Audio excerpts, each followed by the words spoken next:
बार इकट्ठा होगा, 2 मिनट लगाएंगे, कहेंगे उठाओ भाई उठाओ, जल्दी करो, इसको अंतिम संस्कार करो। बांध पिंजड़ी आगत कुल परिवार तेरा सकल कबीला मसलत एक ठराई, एक ही सलाह मशवरा किया उन्होंने, सबकी एक राय होगी कि उठाओ उठाओ उठाओ। और बांध पिंजड़ी आगत धर दिया, फिर मरघट में ले जाई, अग्नि लगा दिया, जग लंबा फूक दिया उस ठाई। अब शरीर तो फूक दिया, अंतिम संस्कार कर दिया।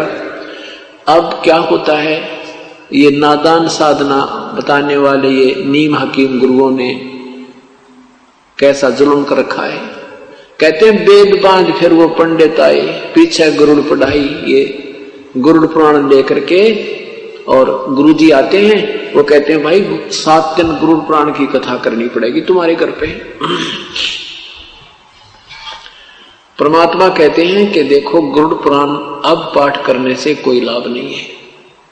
ये गरुड़ पुराण का पाठ उसको पहले सुनाना था जब वो जीवित था, क्योंकि सदग्रंथों में विवरण होता है कि जो व्यक्ति साधना नहीं करते उनके साथ भयंकर यातनाएं हो, उनको बहुत भयंकर यातनाएं होती हैं, प्रेत बनता है उसके साथ, ऐसे होते हैं। कोई ऐसी क्रिया करता है, कोई ऐसा जुल्म करता है, कोई ऐसा पाप करता है उसका हाथ कटता है, कोई ऐसा पाप करता उसकी ऐसे पुत्र की मृत्यु होती है, कोई ऐसा करता उसकी आंखें फूट जाती हैं। तो परमात्मा कहते हैं वो ज्ञान उस मरने वाले को पहले सुनाना था, ताकि बुराइयों से बच जाता और शुभ कर्म करके अपना जीवन सफल कर जाता।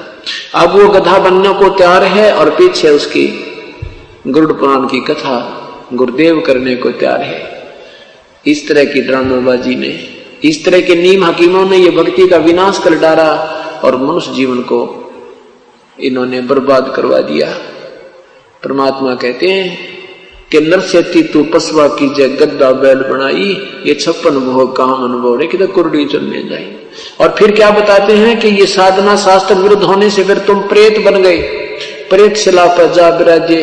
अब गुरु जी कहेंगे कि उसके पिंड भरवाओ, पितरों पिंड भराई। तेरा गजब हुई, पहले तो पितर बनवाए, भूत बनवाए, शास्त्र विरुद्ध साधना करवा के, और फिर उनके वो पिंड भरवाए, फिर वह उनके श्राद्ध निकाले, वो माल खाए गुरुजियों ने। गुरुजी तो खीर खावे, अन्यों को पितर छिप गए। वाह भाई वाह, मैं रोटी खाऊंगा आपका पेट कैसे भरेगा, अच्छे बेवकूफ बना डाला। देखो ये साधनाएं बिल्कुल शास्त्र विरुद्ध हैं और ये मनमुखी लोगों के मनमाने आचरण हैं जो पवित्र गीता जी के विरुद्ध होने से व्यर्थ हैं। तो क्या बताते हैं कि प्रेत शिला पर जा विराजे पितरों पिंड भराई, और बहर श्राद्ध खान कुआए काल काग होए कलमाही। फिर कौवे बन गए। क्या कहते हैं श्राद्ध, अब श्राद्धों के दिन चल रहे हैं, कति उन नादानों के पूरे जो ना मौज माचरी है बहका रखा जिन्होंने, एक दिन में 3 जगह भोजन खा आते हैं पंडित वो गुरु जी। तो क्या बताते हैं कि जब पहले तो भूत बनाया, पितर बना, फिर कहते हैं पिंड भरवा दिए तो वो मुक्त हो गया। फिर श्राद्ध निकालते हैं, कहते तुम्हारा पिता जो ना कौवा बना हुआ है, कौवे को भोग लग गया तो समझ लो तुम्हारा श्राद्ध सफल है। कौवे ने तेरा पिताजी ना कौवा बन के आगे भोग लगाएंगे और तुम्हारा श्राद्ध सफल हो गया। अरे तेरा गजब वही। कहते हैं बहुत श्राद्ध फिर खान कुमाई, वो काग हुए कलमाई। फिर वो वही आत्मा नु कहे भी वो काग बन गया, कौवा बन गया, और ये वो श्राद्ध खा गया, बेड़ा पार हो गया। कौवा रोजाना खाना खाता है, चल कौवा मान लेते, तुम्हारा पिताजी कौवा बन गया हमारा। अब वो कौवा रोजाना आहार करता है, एक दिन के पेट खाना खाने से कौवे का 364 दिन पेट नहीं भर जाता। अपने जो पूर्वज थे, जो दिन की हम श्राद्ध निकाल रहे हैं, वो दिन में 2-2 बार आहार अवश्य करते थे, और अब एक दिन के आहार में वो 364 दिन नहीं छिक सकते। ये भी हमारे साथ उन्होंने सरेआम जो है ना धोखा कर रखा है।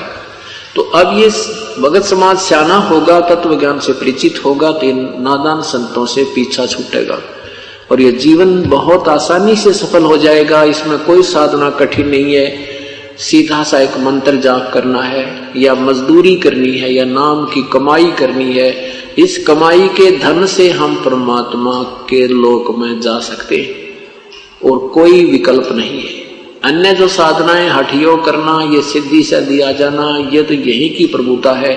इससे जीव कल्याण नहीं है, आत्म कल्याण नहीं है, मोक्ष मार्ग नहीं है। अब क्या बताते हैं आदरणीय पूज्य कबीर परमेश्वर कहते हैं कि जीवित बाप के लट्ठम लट्ठा मुए गंग पुचैया। जीवित पिताजी की तो सत्कार नहीं करते और मरने के बाद उसको गंगा में उसकी अस्थियों को प्रवाह करके आना है, उसका कल्याण हो जाएगा। परमात्मा कहते नहीं, जीवित बाप के लट्ठम लट्ठा मुवे गंग पुचैया। और जब आवे आसज का महीना वो कौवा बाप बनैया। अरे बोली सी दुनिया सतगुरु बिन कैसे सरिया।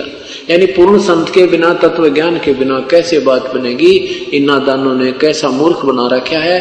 पहले तो अंतिम संस्कार के समय कहते हैं इसकी अस्थियों को गंगा में डाल कर आओ, फिर कहते हैं श्राद्ध निकालो, कौवा बन गया। वो गति वहां भी गति की थी, फिर पिंड भरा दिए, वो भी गति होगी, और फिर कहेंगे कौवा बन गया, श्राद्ध निकालो। परमात्मा कहते हैं भूत जुनी जा छूटे हैं ये पिंड दान करते। गरीबदास जिंदा कहे भाई नहीं मिले भगवंत। इन क्रियाओं के करने से जो पिंडदान तुम करते, इससे उसकी भूत जुनी तो छूट जाएगी। फिर वो गधा बन गया, पता कि गति करवाई पिंडदान करवा के तुमने। वो तो अब जीवित गति हुए।